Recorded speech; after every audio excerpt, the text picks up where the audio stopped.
Hey guys, welcome to the Spiritable podcast. My name is Luke. And my name is Richard. I'm currently getting my master's in theology. And I have absolutely no marketable skills whatsoever. And we're going to be talking about spirituality and everyday life struggles from our non-traditional Christian background. Obviously, we don't have all the answers, so we're going to be dragging on some guests to diversify and talk about their opinions and perspectives. Yeah, and we think it's weird that people aren't more open talking about spiritual ideas and stuff like this in everyday conversation. So we're talking about it here. Boom. And we have like 0 listeners or followers, so jump on board. We're having a blast anyway. All right, guys, welcome back to the Spiritable podcast. And today we have our very special guest, Chuck Blair. Now, I usually like to ask our guests to introduce themselves by giving like a dating profile of themselves, but you are a married man, correct? Yes, a married man. So maybe not the best way to introduce you. But Chuck is a pastor at New Church Live. You can give a plug for that later or something. Yeah. But you also have a very different background. You weren't always a minister. No, my I feel like I've been blessed having like a lot of variety. I grew up in a very rural part of Western Pennsylvania. That's it. Mm-hmm. Amen. In a weird combination of farm, nursing home business, which doesn't happen every day. Yeah, I like to say that my hometown had like 17 churches and 13 pizza places. Yeah. And that was like it. That was it. I went to a high school where to pass 8th grade, we had to pass hunter safety. So literally they took us out back, they gave us a shotgun, they threw a clay pigeon, and we had to prove that we could handle beautiful. A shotgun, which is probably not happening still, I would think. Well, my old school still has a drive your tractor to work day. Yeah. School day. FFA, sure. We had FFA Day. That was a big Future Farmers of America, for those who don't know. That was a big day. Nice. So from there, I went to school, went to college, and was a public school teacher for a long time, both in the Pittsburgh City schools and then in the Pocono Mountains, and then eventually came back down to the Philadelphia area, taught in a private school, and then went into ministry. So this is actually our 10th year of New Church Live, which has been super fun and a joy, and it's our bit is, and I say this very tongue-in-cheek, like people say, well, what's New Church Live all about? And trying to explain to people sort of, and I think this gets into a bit of sort of our new church perspective, which is, I don't care whether you're saved, I care whether you're spent.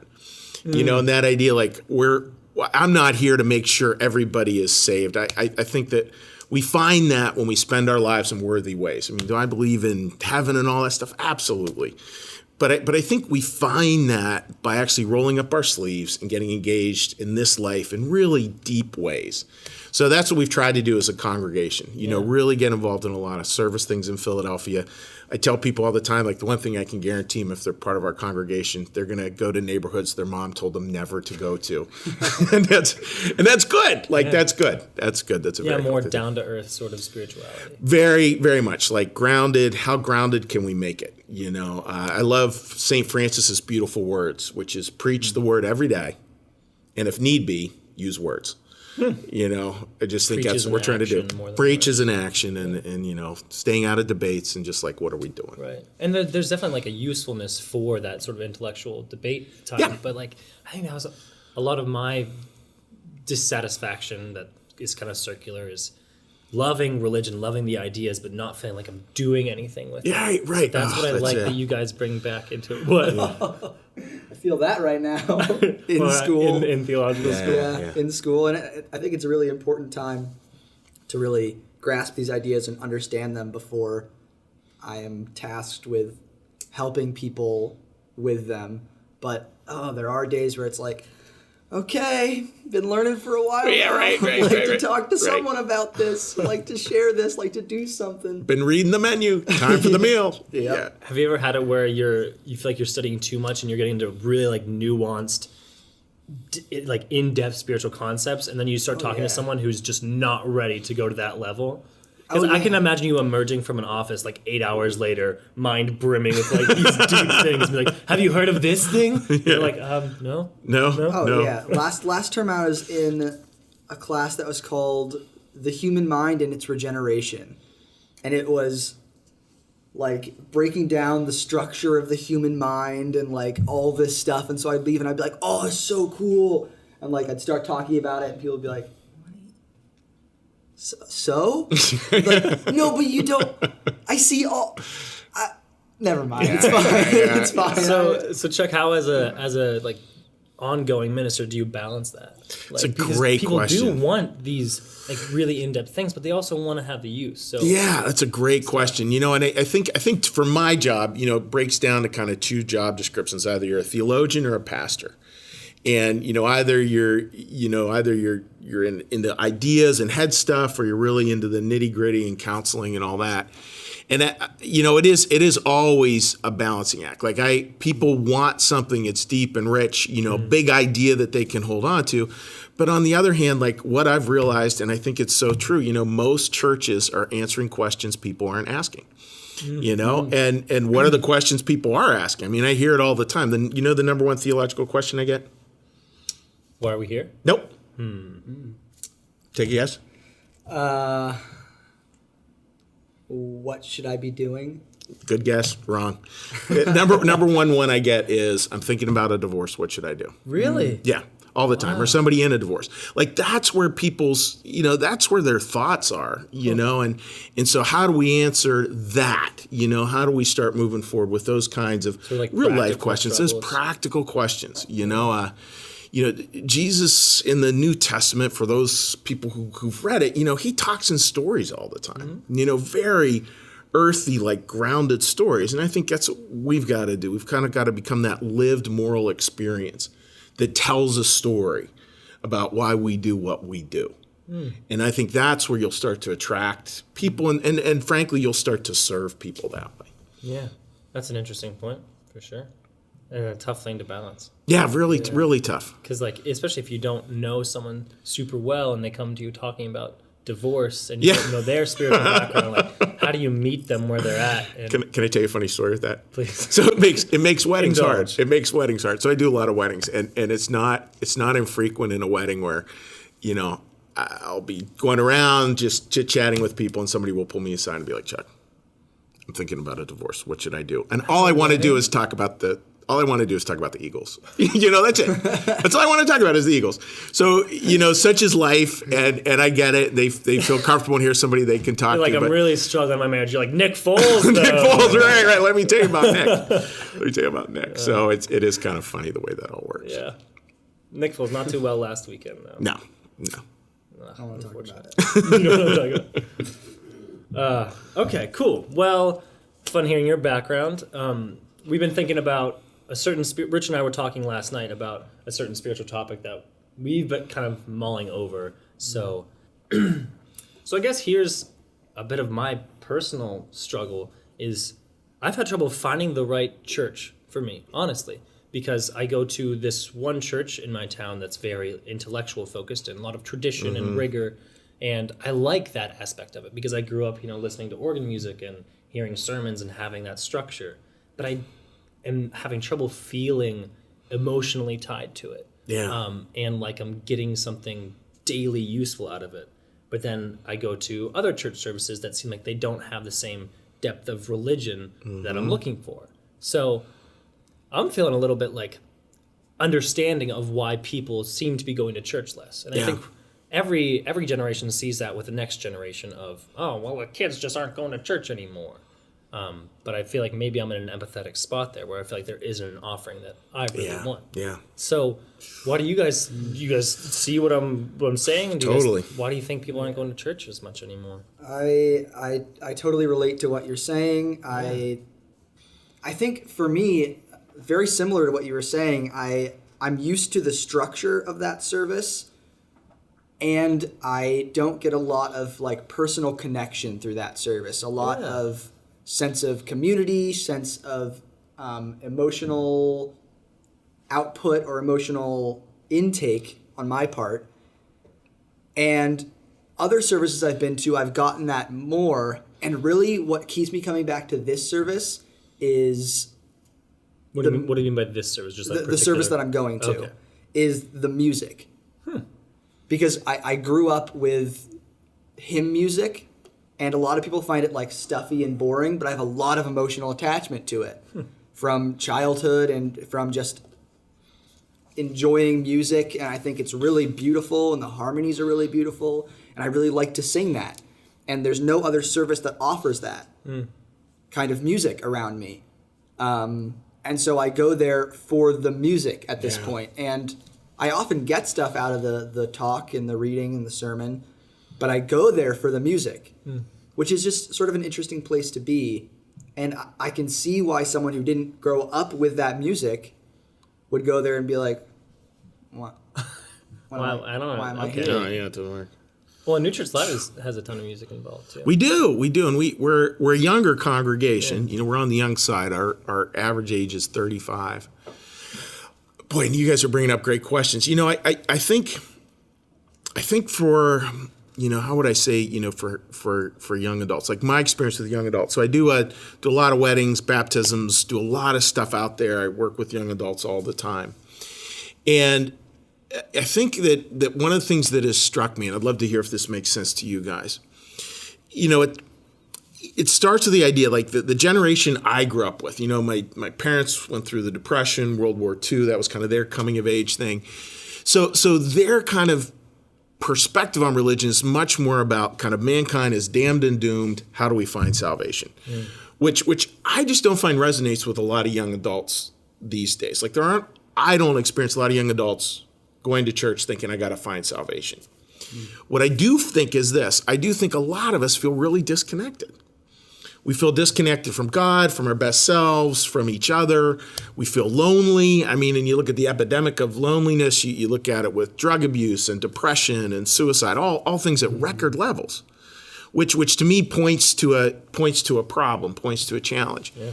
So I try to come to it more from, all right, so we have the challenge of being disconnected. How is it that we find ways to be reconnected? The word religion, Latin, religio, meaning to reconnect. So religion at its best should be a way to reconnect people. And that's how I kind of view it. You know, I view it as a church service to be something where people come in, they connect, they find some inspiration. Frankly, some of the inspiration will be more from the music than from me. I'm not the most brilliant pastor of all time. Some of it will be from each other, and some of it will be from me. But then how does that ripple out? So I think a good church has a breathing to it. It has a coming in, a connectedness, and then that going out. And then I think for young adults, you know, that's where I find I can offer them something is like, you know, if somebody comes to me and says like, hey, I'm really struggling. I don't think I believe in God. I find that, do you believe in God or not? Hopefully I'm not offending anybody. Please tell me I'm not offending anybody. Am I not offending I'm ready anybody? to be offended. All right. Storm out. All right, storm out. That question bores me.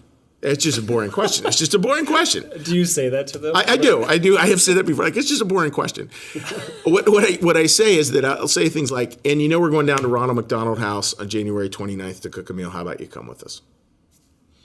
Like, that's what... Feel God in action. Yes, that's what God wants. You know, this intellectual thing, and somehow, like, I'm the sage on the stage who's going to answer everybody's questions. I'm not. I mean, I think faith and certainty are actually two opposite things. Well, I think you're hitting an interesting strategy where you're trying actively to create community. Right. And create community not only physically people together, but also in action. Yeah. Going to like a Ronald McDonald House and cooking people for people in need. Cooking food for people in need, not cooking people. And that's one thing that I feel like we've talked about it before on the podcast, is religion used to be, and church used to be a place for people to come to and connect, to find someone to marry, to have their social life, to meet all these things. Wow. And like right now in 2019, we don't need that much because we can go online and do whatever. That's a great point.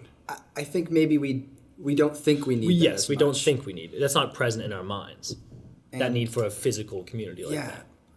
And I think a lot of what I sort of see this declining church attendance sort of has causes on both sides. On the side of the people delivering religious services, the pastors, the ministers, the church, a lot of it is they were used to a culture where church attendance was culturally expected, where church attendance was an obligation. Like if you didn't come to church, oh, well, he wasn't at church. Why wasn't he at church? You know, whisper, whisper, whisper. Yeah, manipulating people to come to church is probably the best way to do it. Yeah. But that really was a part of culture for a long time, and still is a part of culture in a lot of places. But it's also declining in a lot of places, which I see as a really positive thing, because I think You see the declining numbers as positive? the lack of an obligation as positive. Okay.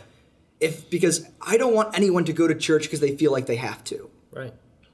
Because no one goes to church because they feel like they have to and leaves feeling inspired, or at least I think that's rare. So yeah, on the one side, they were used to this obligation, and so they didn't feel like they had to really work for it. Like, oh, I can get up there and say whatever I want. They're showing up every Sunday. Right. And so I don't think church has, in the same way that like a business would evolve to meet the needs of its audience, of its clients. Yeah, it's very capitalist in a way. Like A church should be willing to change and adapt to stay relevant, to stay alive. But for a long time, churches have been like, this is what church is, and you have to come here because we hold your salvation. Right. And people aren't buying that anymore, and I don't buy that. Mm-hmm. No. And so I think churches are struggling to adapt because they're like, change, we've never had to do this. People just have to come. And now it's not that way. But I think a negative is that on the other side, I think audiences have started to see church as very, very much like they are just almost shopping.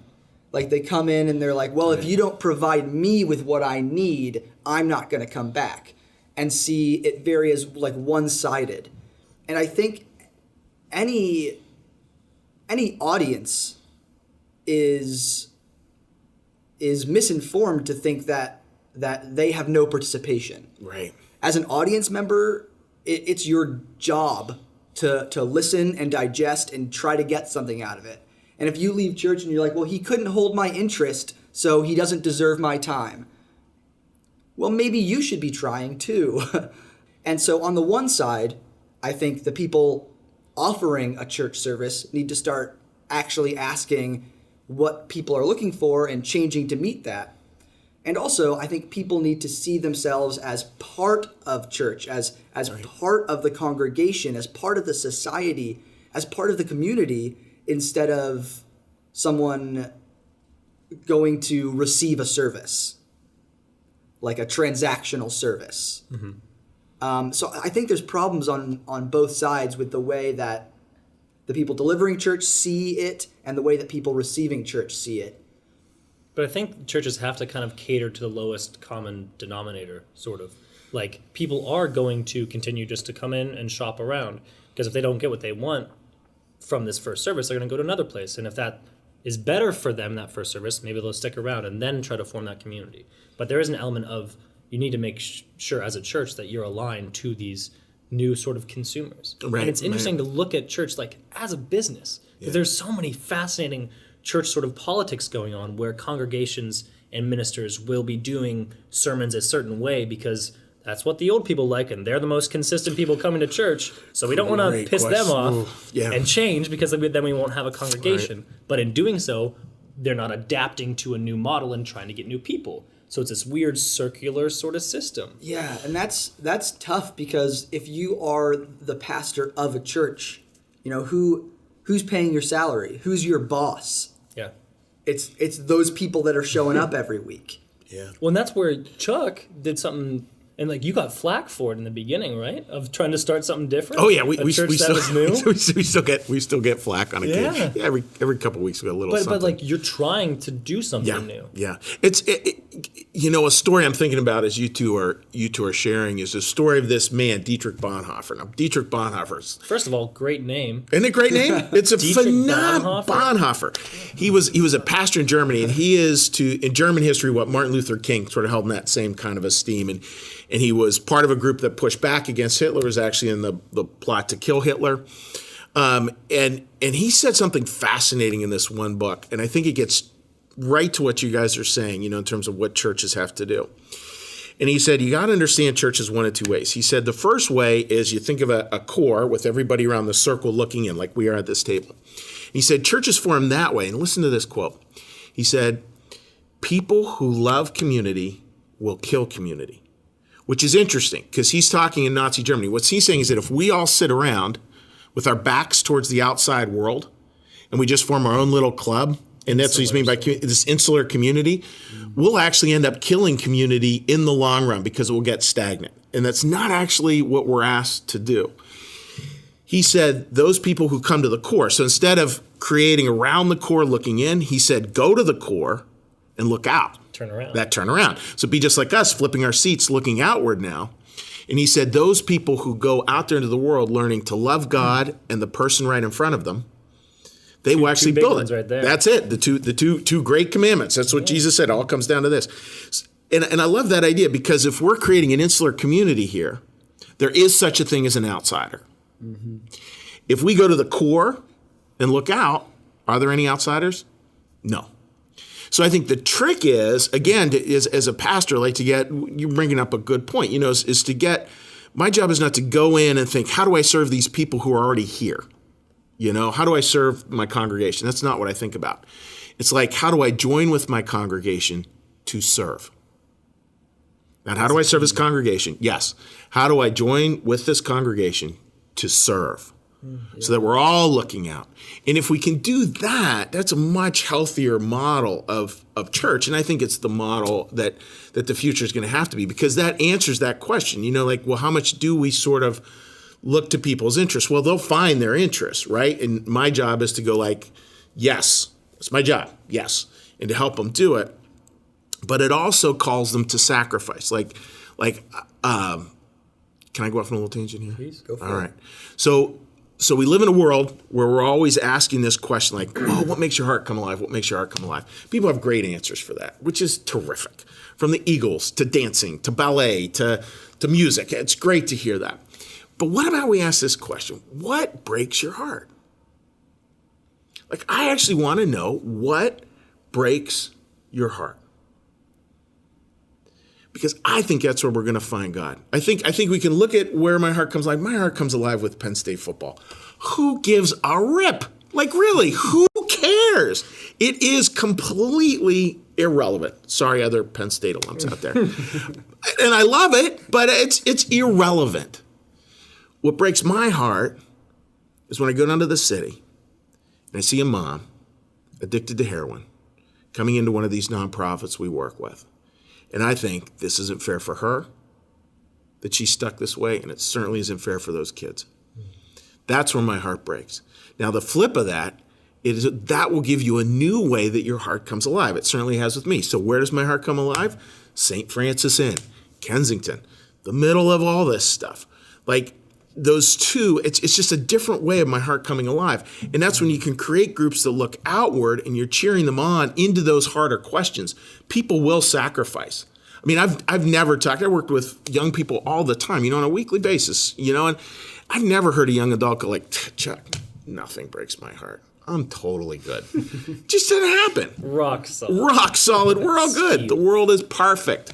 It's not how it works. But those are the questions that can start to come alive. So you're kind of like reverse engineering. It's reverse engineering. It's very much reverse, and it's just like these little paradigm shifts. Yeah.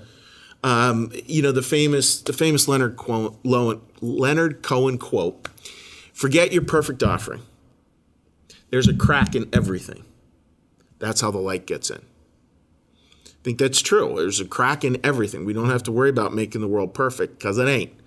So how do we sort of find those cracks, lean in towards those cracks, lean into those areas where our heart breaks, and then learn to find life on the other side of that? I think that's where we really find God. And that's much better than an intellectual I've been sitting here all day wondering if there's God or not. I want to know where your heart breaks. And I think that's getting at a tangible way to fulfill those two great commandments. Absolutely. Because it's hard for me to intellectualize and actualize how to love the Lord. Yeah. But by serving the neighbor, you build to something greater. And you can feel that extra sort of love by doing it.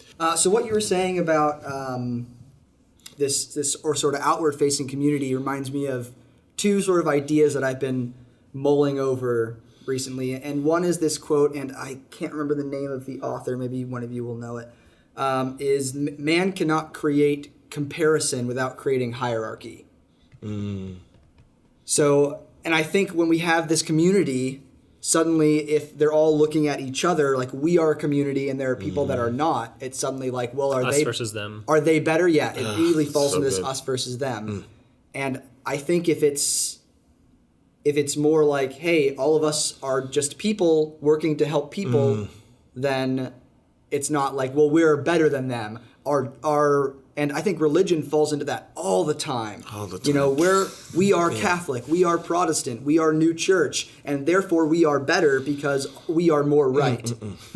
Our intellectual high horse. Yeah. Yeah, and there's a really cool idea in New Church ideology that is doctrine without love divides. Right. Doctrine without love divides. And so the moment you are saying like, oh, I have this idea and you don't, you're saying you're pushing that person apart. You're pushing them away from you. But doctrine, ideas, true things that are propelled by love for people unite, because that's what love does. Love connects. Like you were saying, religion as a way to love people will always connect. Yeah. And I think people so often in so many different places, especially, it's a special problem with, I think, pastors and ministers and priests, because they spent so long learning all of this doctrine, all of these ideas, and they're so passionate about these ideas being true and good and useful that they then are so protective of them that they're like, no, that's wrong and this is right. And the moment you're pointing a finger, you're dividing. Right. To be like self-critical to our own religious history in our specific religion. Like, Absolutely. and so we physically and spiritually separated ourselves from mainstream Christianity and started this little community that was its own take on Christianity. And I think they were scared of the outside world and scared of what people would say and didn't want to be outward facing like we're talking about. And so now we're hitting up problems with that and leftover culture from that and are trying to refocus in a different way. It's like we've had our own issues there as a religion. Yeah. I don't think that that's unique to our religion by any means. I think Lutheranism started very reactionarily. Christianity started very reactionarily to the Jewish church. Right. But as in the new church is not as old as those, so we're facing those problems more. Yeah, so I think I don't think Catholicism is very reactionary to anything at this point, because they're like the big religion that has been the big world religion, at least in Western culture, for 1,500 years. Yeah. Fact check him. Is he wrong? Dun dun. Leave a comment. So yeah, this idea of people not going to church, I think, has a lot to do with people seeing church as something that it used to be that isn't working anymore. And I think as a result, people going to church less, churches and religion is on people's mind less, and people as a result are becoming less religious. Yeah.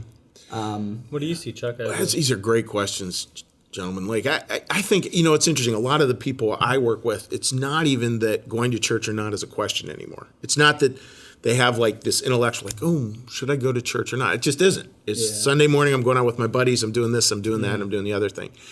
So that, the idea that this is a question people are wrestling with, a lot of the people I work with, it's not. The northeast part of the country now is the least churched part of the whole nation, which is kind of interesting. We took over for the Pacific Northwest, a couple of years back.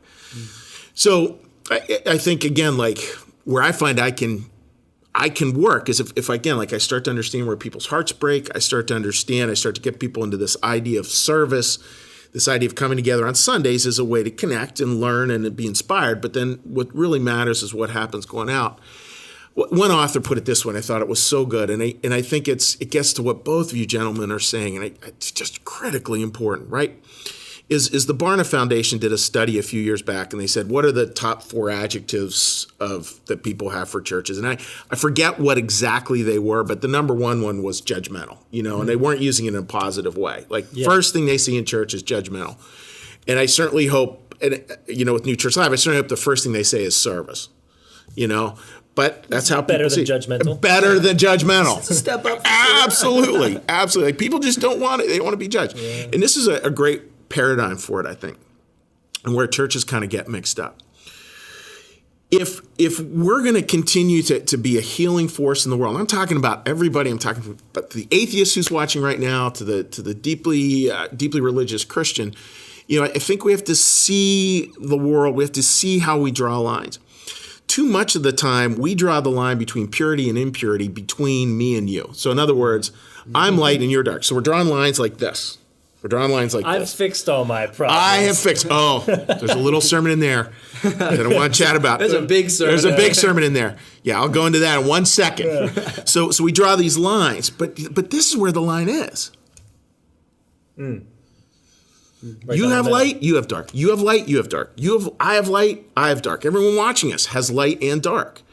And that's the piece. And the new church perspective is my job is to find your light and to serve that in you. Mm-hmm. So you see how cool that is? That means I have to lean in and I have to know you well enough to know what is your light and what's your light. And then I have to think, how do I serve that? Now, can I go on a little rant about the word fix? Sure. It's a great word. So 3 basic options we have: fix, help, serve. The top 2 are clear ego traps. If I believe that I'm here to fix you, you're going to run for those. Nobody wants to be fixed. And even with helping, like think about how helping means. Like helping's kind of like... Well, I think that's an older model. It's an older model. Yeah. Gentlemen, I am here to help you. Aren't you lucky that I'm here to help you? You're so... Pat. So lucky I'm here. But it's a very different question from serving. And if I can serve, that means, again, I'm going to look for what's good in you. I'm going to look... New church, we use the word the neighbor. I'm going to look for what is the neighbor in you, and I'm going to serve that good. It means I have to know, and then I have to think, oh, yeah, how can I help you do that? How can I help you bring that to life? I want to help with that. It's a very different model of church. And I think it's one that kind of short circuits a lot of the debates we get into. It's like, this is what we're doing, here. That makes sense what I'm saying? And it's intimately relatable. And this is getting back, like, I got fired up hearing that because this hits back to some of my dissatisfaction. Yeah. When I'm seeing a sermon, I just want to, like, shout, be a real person. Like, show vulnerability. Right. If I can connect to someone who's preaching, and if they're saying, I struggled with pornography for 15 years. Yeah. I was a domestic abuse victim or abuser. Right. Like, and showing their own reformation, showing their light and their dark. Like you're saying, they're split down the middle. I can relate to that with my split down the middle. And or even not even their own reformation, but their own struggle. Yeah. The fact that, like, I think sermons have a real danger in saying, like, here's things that you deal with. Yeah. Or even when a minister says we, it often doesn't feel like we. It feels like you. We all deal with this issue. And you're like, do you think you deal with that issue? Yeah. Or are you just saying that to be inclusive? Yeah. And I, in sermons I've written for my schooling, have looked at them over and been like, oh no. Uh-oh. Like I struggle with this? Or no, like you're preaching too much in that way. Like, I'm not talking to myself in here. And if I'm not also talking to myself in what I'm saying, then what I'm saying is not genuine. Yeah. Mm-hmm. Yeah, 100%. Well, that one of the things we talk about a lot in New Church Life, it's kind of a buzz phrase we use all the time, is life is always blessed, broken, and shared. That's split down the middle. Mm-hmm. We all have a blessed part, we all have a broken part, and our job is to share that. and that's so much where church can come alive, when we really get it's all blessed, it's all broken, and it's all shared. And that invites everybody to the table. Yeah. That's a very different perspective. And that's where I find, for me, the new church is particularly appealing for me, because it's not sort of man is just absolutely depraved and only thing he can do is throw himself on the mercy of God. And it's also man is not absolutely perfect and has no need. It's like we're always this admixture of both. It's empowering. Yeah, it's empowering, right? Because it means that like when we go down and serve in the many places we do, I never go down there feeling like, I always feel like I'm getting the better deal.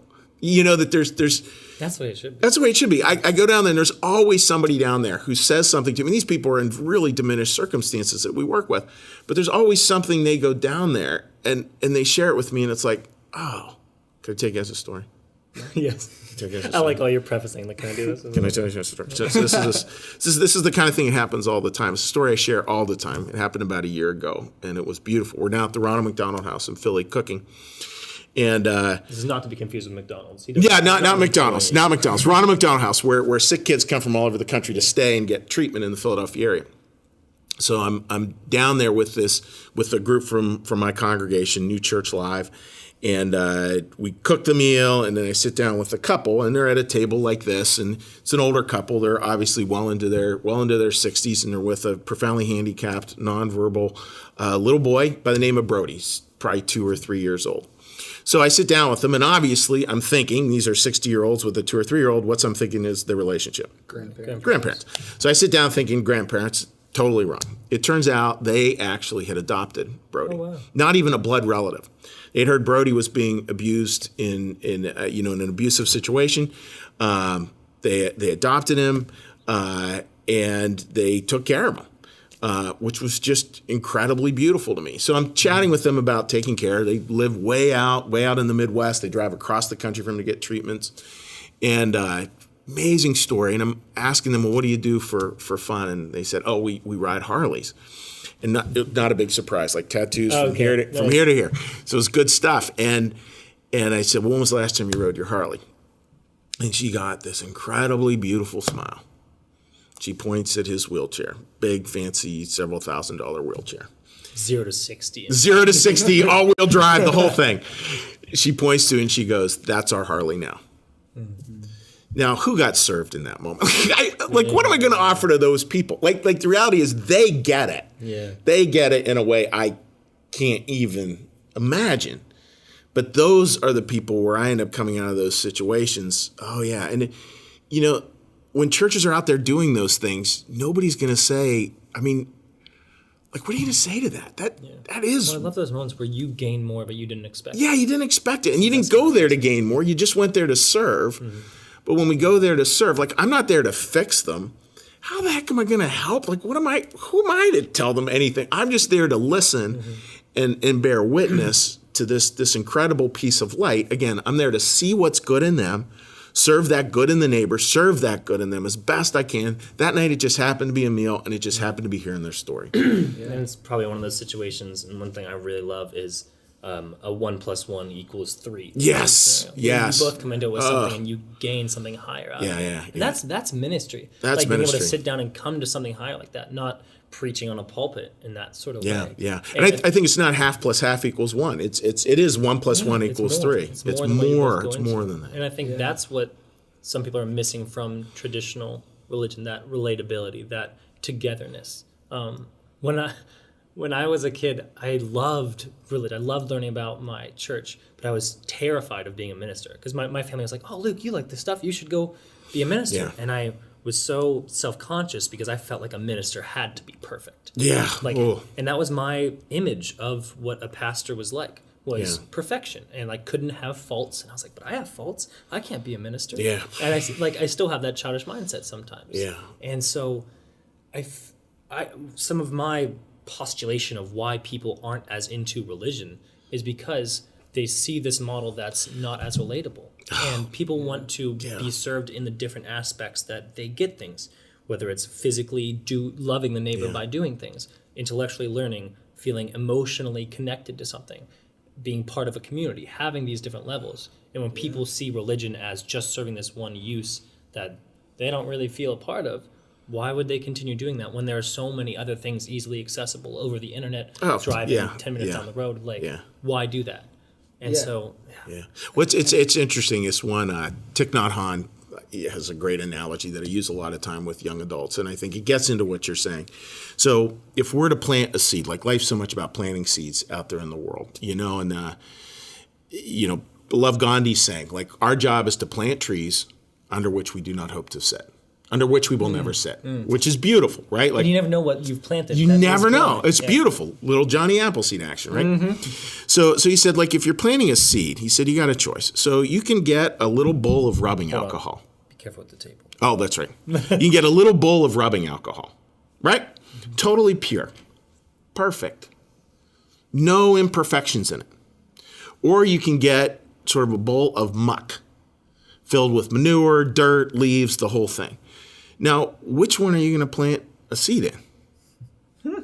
Yeah. Right? That's a good point. That's a good point. I was like, when he said that, I'm like, okay. So, yeah, can't argue with that. I've never thought of that before. Yeah, it's a beautiful analogy, and I think that gets in that perfection. You know, and it's interesting when in the beginning of the Bible, or no, probably not a lot of people have read the Bible, but the beginning of it, God creates things, and then at the end, when God creates things, He says these are good, very good. He doesn't say perfect. The Jewish concept of good is the idea of winter, spring, summer, fall. The seasons are what's good, not the weather in San Diego. And I love that idea, that seasonal view of life, that roundedness. That's what's good. That's what's very good. And you can see where that attaches right down to each of us being blessed and broken. Like it just kind of puts life where life actually really is, you know, and really exists, which is so much the orientation of New Church. Yeah. Yeah. Can I tangent for a second? Yeah, go for it. Tangenting. I love like that analogy. That is, I want to expand on that for a second, just because that is so cool. It's so cool. We have this thing of yuck and manure that we're planting seed. We have this thing of perfect rubbing alcohol. Yeah. In to elevate that, the rubbing alcohol is a person who has learned a ton of stuff and has said, "I've done enough. I'm done. I've stopped changing." Yes. And the person in this manure then grows into a tree, and when you look at that, you see a tree. You don't see the manure. No. And what that thing is now is the tree. It's not the manure, but it came from that. It's the foundation of that. That's where we have to start to grow into a beautiful, reformed human being. And then what we are is not the manure. What we are is the reformed tree. That's it. And It chills as you're saying that. Whereas this rubbing alcohol is just rubbing alcohol. It's just rubbing alcohol. Hasn't grown into it. And it can be no more. Yeah. It can be no more. Yeah. Because it's cut itself off from It's cut itself what off. it's going to be. Emanuel Swedenborg had this line. He said, an animal's perfection is its imperfection. In other words, an animal will only be an animal, can only do that thing. A squirrel can only be a squirrel. But he said, humanity's imperfection is its perfection. You know, in other words, the stuff that can grow, and I just think what you're saying is so beautiful, right? Like that idea of the growth. A quote I love from the guy who wrote the Magic, Ken Casey, I think is his name. He said, we can count the number of seeds in the apple, talking about trees. Right. We count the number of seeds in the apple. We can never count the number of apples in a seed. You know, and I love that idea. Like when that grows like that, we have no clue where it goes, right? Like an apple tree isn't deciding where it's going to plant a seed. Right. You know, the birds are just as responsible for that as anything. But boy, that's a powerful way to start to look at the world. I was just talking to someone the other day about how many pictures of yourself do you think there are just randomly hidden in the background of someone's family photo? Yeah, right. How many weird things of you, or like even memories people great have of point. you that you didn't know about? Yeah. And I feel like that's a fun and spiritual way to live your life, is planting seeds wherever you can and not That's even right. thinking that you planted them. That's it. And just going along and doing that. Yeah. And who knows what they've grown into? Who knows what random picture are you in? Yeah. And you're cemented in that. And that's so important for them. But for you, it's just how you live your life. It's just how you live your life. Man. It is fascinating, like just what you said. In our job, there's this famous story in the Bible. It's called the Parable of the Sower, where Jesus says, "Look, there's these different kinds of soil, and you plant, certain soil, the planting won't work." And I used to think, so my job is to find the perfect soil and just plant there. Mm-hmm. But that's not the story. The story is just throw the seed, darn it. Just like that's all you're to do. Like I'll take care, and some of it's going to work out, and some of it's going to kind of work out, and some of it's going to really work out. But we don't know. Yeah, that's not up to us. That's not up to us. Thank goodness. Like here you go. There you go. Screw it up. Right. Just let it go. Just let it go. And I think this idea of planting a seed going back to what you were saying about service and things like that, I've been mulling over this interesting psychological phenomena where you'd think that the way to make a connection with someone is to do something for them. Mm-hmm. And in a way, yeah, people like having things done for them that makes that they feel grateful for that. But actually, you form a stronger bond by asking a favor of someone, which is a really interesting phenomenological thing. And phenomenological? That's not a word. There's no way. It is a word. Phenomenological? Yeah. But I think what church has been doing for a long time is, because they have this expectation that people are going to come on Sunday no matter what, they're like, well, this week, here's what we have to offer you. People are like, thank you, and they walk away with it. Again, very transactional. Mm-hmm. But like going and just getting a check, taking it home, cashing it. But I think that those continuing bonds will form if instead a church as a community says, like, hey, would you be willing to do this? Hey, could you help in this way? Because once you ask someone to serve, suddenly they have a role. Suddenly they have something that they're doing, something they're giving. So it becomes less transactional when it's not like, well, am I going to get anything out of church if I go? But instead like, oh, I should go to church because I can give this thing to the community. Like, oh, if I go to church, I can do this in the morning, and people will really appreciate that. And people will really, really like that I do that. And it becomes this connecting point where now they feel important for giving something, and people feel grateful for receiving, and also inspired to give themselves. And it becomes a community that builds on itself and isn't just the one pastor at the center, like constantly blowing out all his energy, trying to be like, hey, look, take this here, guys. Do you want this? Instead, it's a community growing, and you can't make other people grow. And I think that's what church a lot of times in effect is trying to do. Like, here, I have this, and let me make you grow with it. But if people don't engage with it, then nothing happens. And so this idea of asking others to serve is what actually creates community. But people, I think churches, because of the diminishing numbers, are like, oh, well, I can't ask anything of people because they're barely coming as it is. Fearful, kind of. Right. Oh, and if I ask them to do something, they're going to be offended. They're going to think, well, who are you to ask me to do that? We're going to look desperate because we can't do it ourselves. Mm-hmm. Yeah, and so there is this balancing act of like, well, you don't want to be like, hey, everyone do stuff for me.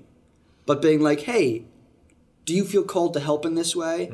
Like, would it be an inspiring thing for you to serve in this way? And, people have different ways that they feel inspired to serve, whether it's going down and serving in the city, or whether it's just something much more mundane, like, oh, well, I'm going to bring some cookies for after church that people can munch on as they talk. Have to be complicated. Or I'm going to show up early and hand out pamphlets for the service, or maybe I'll play some music during the service, or maybe whatever it is. Whatever the list is. Even things unrelated to the actual Sunday service, because I think church is much more than that. And I think that's where church is failing, because they think they have to give more. And people are like, well, I'm not a part of this. You're just dumping things on me. Yeah, the church is like, have it. But if a church changed that to like, I need to ask more, I need to request something, then it becomes a give and take. Then people are like, oh, they're asking me to do this. I'd like to help out. And then they also feel more a part of it. So when they're at church, when they're there after church, they feel like this is my community. Mm-hmm. Instead of this is a community that I chose to go to today. And I think that's so crucial. Mm-hmm. And it's so counterintuitive. To the traditional model, sort of. To what people think people are going to react. Mm-hmm. You don't expect a closer bond by asking for something. And people are so hesitant to ask for something because our culture is very individualistic. Our culture is growingly not one of community. It's one of like, I have to be self-sufficient. I have to do my own thing. I have to be everything by myself. I have to be the total package on my own. Yeah. And that's not the way people are built. People are built with light and dark. People are built with strength and weakness. And the way that humanity has always grown since the dawn of man is to come together and be what other people can't be, and to be there where other people fall. I don't know. Amen. So then with this sort of new model or knowledge, I think it's taking a while for churches to transition into this. Yeah. And I know, like, I, as a person who is struggling figuring out what church I like to go to, would love, like, to be asked, even though it's a sort of scary thing, to feel like there's a vulnerability there. And again, it goes down to that split down the middle, is a church or a pastor or a minister showing their vulnerability, wanting you to be a part of it with all that you are.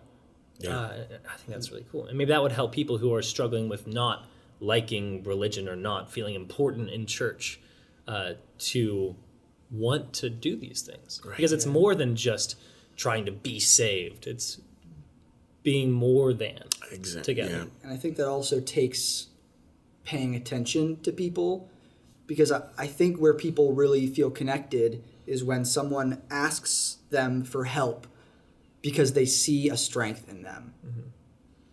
And when you see a strength in someone and recognize it and say like, hey, are you willing to do this because you seem like you're really good at this? Like, hey, could you bake cookies because I've tried your cookies and they're amazing. Would you be willing to bring some to church? Suddenly it's like, oh, they see a strength in me. They see that neighbor in me. They see the good in me, the light in me, like we've been talking about. And they're asking for me to give with that. And that's what feels really powerful. And so it takes this paying attention. It takes reaching out and getting to know people, and not just being like, well, if you show up, here's the takeaway for today. Yep. See you next week. Yeah. See you at Easter. Yeah. And Chuck, I think that's something you're really doing well. Yeah, thank you. Is having that ask. Thank you. Yeah, you know what? It's there's so many great opportunities out there, guys. Just appreciate all you guys are saying. And, like just yesterday, I got an email from someone who's like, hey, there's this pastor in Camden who's doing some great stuff. Have you heard of him? And so I typed back to the person, no, I haven't. Let's the three of us grab coffee. Like, I think that's the piece where I don't even know how that's going to go. Like I appreciate what you're saying about cookies, but cookies still is my arena of a Sunday service. I want to get out there. I want to be in Camden, New Jersey. I want to hear what that guy knows, because he knows something I don't. And he's out there serving in ways that I can only imagine. And this congregant obviously feels pretty lit up by that, or they want to send me his name.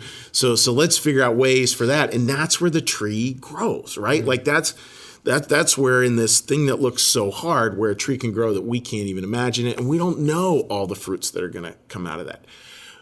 Wayne Gretzky had this great quote. He was asked why did he shoot so much at a hockey game he hadn't scored, and he said very glibly, which I love, is I never scored on the shots I didn't take. And I think that's what we've got to do. We've got to keep taking these shots to serve, letting go of a particular outcome and just letting it open us up to all kinds of, incredibly beautiful things. I'm never disappointed by that. Yeah. Oh, and it's the same with a church letting go of its own ego of wanting butts in those seats. Yes. But just preach what you love. Be confident in that, and know that those seeds are out there somewhere. That's you might not see them growing, but you don't need to see the butts in the seats. Yeah, when I have budgets to worry about, all that stuff, sure. which is numbers, all that stuff. And when I get off track, it's just take a breath. Just think, all right, I'm not here to grow a church. I'm here to be the church. Mm-hmm. That's it. And if I go to the end of my life and I can look back and I said, hey, I did my best to be the church with this wonderful group of people, that's good. If it grows, terrific. If it grows to 1 million, great. But that was never the point. The point was always to be the church. Mm-hmm. Yeah, it's a good final thought there. So in a little wrap up, so at the beginning, Luke said, because, you're a married man, he doesn't want to ask you a dating profile. But if your congregation, if New Church Live was to have a dating profile, what would their dating profile be? What would your congregation's dating profile be? Roll up your sleeves. You know, like that's what I want. I don't want people who want to come in and get entertained. Like, yeah, we've got a great service and great music and everything. And you know, I want people who are like, hey, I'm willing to roll up my sleeves. People willing to raise their hands. So if you're looking for somebody to say like, all right, here you go, buckle in, roll up your sleeves, let's go. We're a great congregation for that because we will support you in that journey. You know, and that's kind of where we come from. That would be our dating profile. I mean, look at me, guys. I'm not going to attract anyone with skinny jeans. Nobody. The primary question people have when they see me is, "How did he get out of the Shire?" Like there's just like, you know, I'm not going to attract people that way. But what I do know is that we attract a bunch of people who are out there trying to make a difference in the world. You know, and that's, I think, what in the end really matters. Yeah. So if people want to find you or New Church Live, let's give a plug for it. So you can find us on our homepage, www.newchurchlive.tv. We're on Facebook as well. We have a live stream you can access through the homepage. And people do this all the time. People text me all the time during church. So you're more than welcome as you're enjoying the service to shoot me a text. Phones out in church. That's the way we do it. You know, that's how we roll. More than welcome to do that as well. We'll just, you know, we're just looking to serve. Awesome. Well, roll in on a Sunday and see Chuck do his thing. There you go. So yeah, this has been a really fun talk on what's happening with religion these days and declining numbers and reasons behind that and things churches can do and things people can do. Because I think a big theme of what we've talked about is it takes both. Yeah, it takes both. It takes both. So, Chuck, thank you so much for Thank you, being guys. here. This has been super fun. Yeah, super fun hearing your questions. You got a great little team going here. Thank you. Enjoy it very much. It's good stuff. So if you want to listen to the full podcast, go check us out on YouTube, see the video, or listen on Spotify or iTunes or wherever else you find podcasts. We're up pretty much everywhere. If you have any questions or comments about anything we've talked about, want any answers, want us to talk about anything you're interested in, feel free to comment below our YouTube or send us an email at, what's our email? You always forget it. I never remember our email. Spiritablepodcast@gmail.com. Or if you want to reach out to Chuck, do you want to give a place they can reach out to you? Yep. Chuck.Blair@newchurchlive.tv. You can find me on Facebook, find me through New Church Live. We've got a great New Church Live app that's got a tile that sends, you know, you can click on that and it'll send me communication directly. Great. So we're here. Thanks for watching, and we'll see you around.